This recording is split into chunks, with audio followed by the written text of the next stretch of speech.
Welcome to Dark Horizon Creations. This time we're taking a look at the RoboForce Maxx 89 action figure by Nacelle Toys. Now, if you hadn't already, please follow, like, and subscribe to my social media accounts on Facebook, Instagram, and YouTube. Don't forget to hit that bell icon so you get a notification of when I post new content.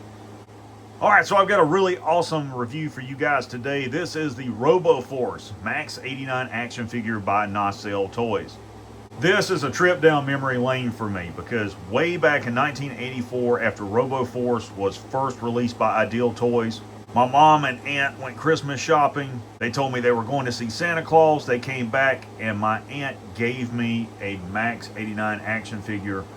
And it was really cool. And at that time when RoboForce was released, the figures were more like Daleks. They had a very round body. They had a large suction cup at the base. There were no legs or feet. And they had a button on the back that you could depress. And when you depress the button upwards, it would cause their arms to move inward in a clamping motion. Really cool toy line. Some very innovative accessories and vehicles for the toys. Unfortunately, it didn't last very long. The brand was later acquired by Toyfinity in 2013 and subsequently acquired by Nacelle Toys just a few years ago. Nacelle Toys completely redesigned the figures. The upper torso and the head of the figures look identical to the original. The arms and claws are a little bulkier.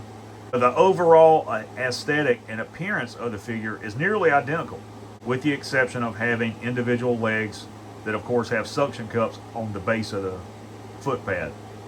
So let's talk about the packaging. I really love the design of it. You got the RoboForce banner at the top. That's a throwback to the original RoboForce toy line in the 80s. And again, they've tried to maintain that aesthetic and bring back that nostalgic appeal of that original toy line. On the back of the packaging,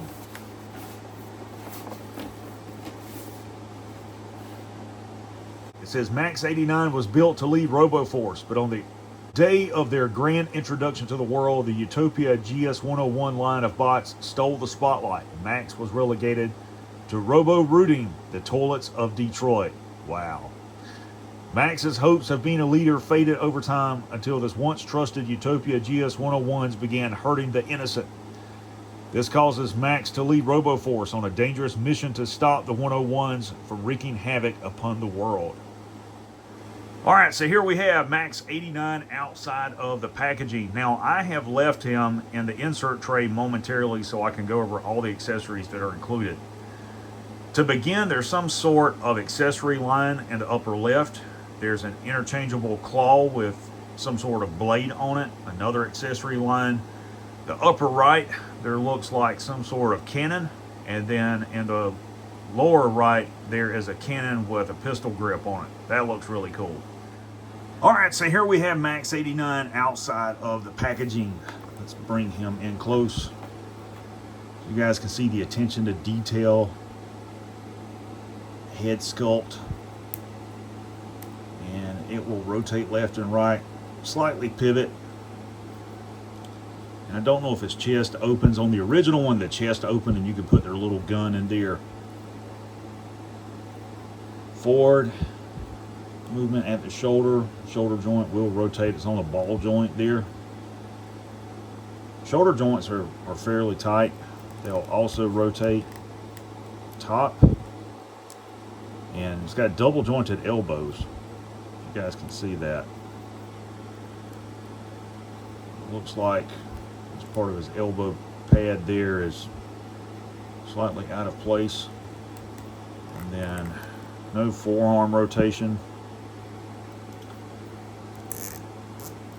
Claws pivot. That one will pivot at least because it comes out. This one will also pivot. Really tight joints there,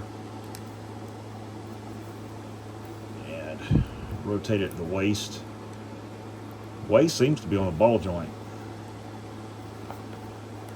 Forward and lateral movement and thigh rotation, double jointed knees, and no lower leg rotation. These joints are a little bit loose. And then you can see the suction cups on the base of his legs. So you can get this figure in some really cool poses.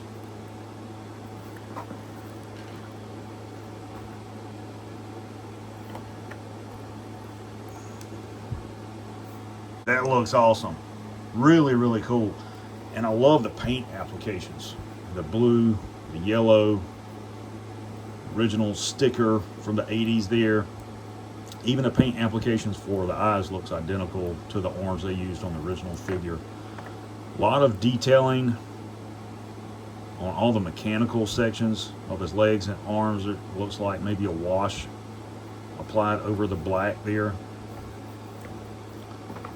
Let's turn him around on the back so you guys can see the back of the figure. And on the original figures, there was a button back here because it was just one large round base like a Dalek, and you would press the button and his arms would clap. But this looks really cool. They did a really great job with this, bringing back a very nostalgic character from the 80s and giving it new life.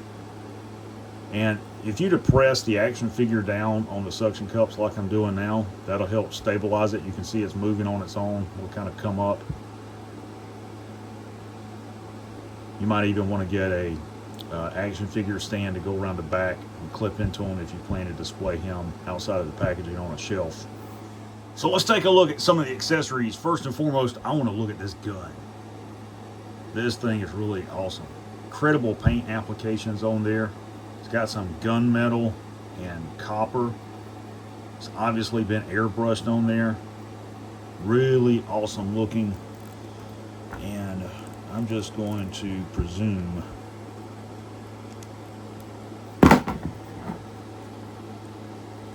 he can hold that in either claw. I don't know if there's one specific for the gun or not.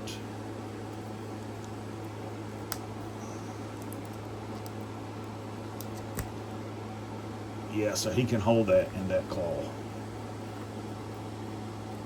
Like so.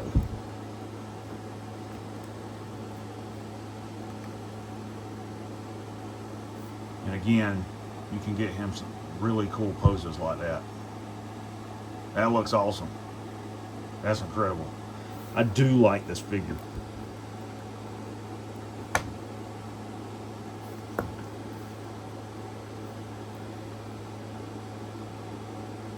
And again, the lower knee joints on my figure are really loose.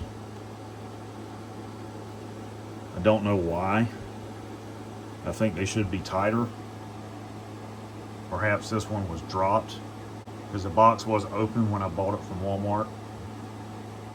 Alright, so next let's talk about this interchangeable claw with this crazy looking blade on it.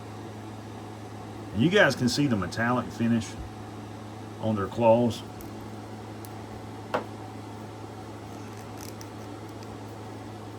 That thing is wicked looking.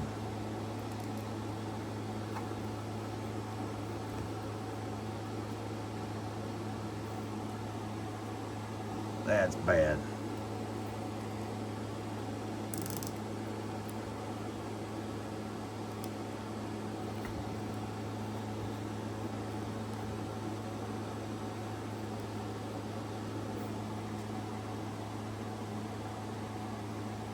So that's a really cool accessory. So if you wanted to put his blaster in one hand and use that in the other, you could do that. Let's take a look at this other blaster as well. Same really cool paint applications to it. And I tell you guys, I'm not sure where this one goes.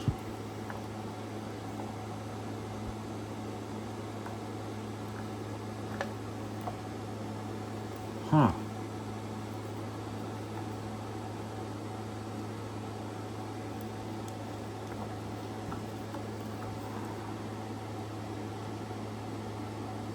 It looks like it's meant to be maybe shoulder mounted.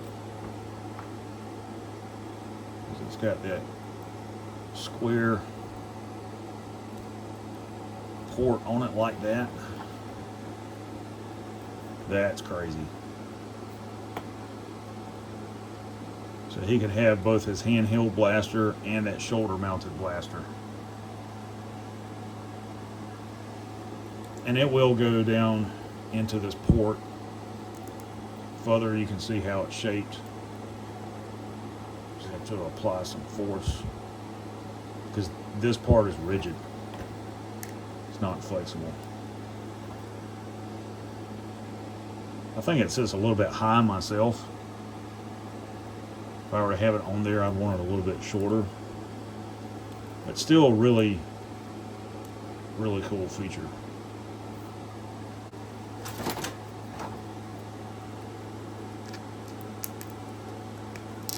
So we'll bring this blaster back out, put it in his hand, where he can have both.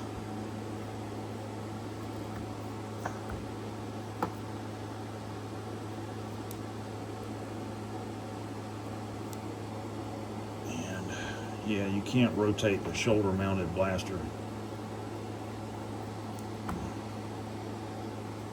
But nonetheless, that's still really awesome looking. Overall, this is an awesome action figure. Nacelle Toys has done an incredible job with this. If you are an adult collector, you're a fan of the original RoboForce, you absolutely want this in your collection. They retail at Walmart for $34.95 here in the US. There you have Maxx 89 from RoboForce.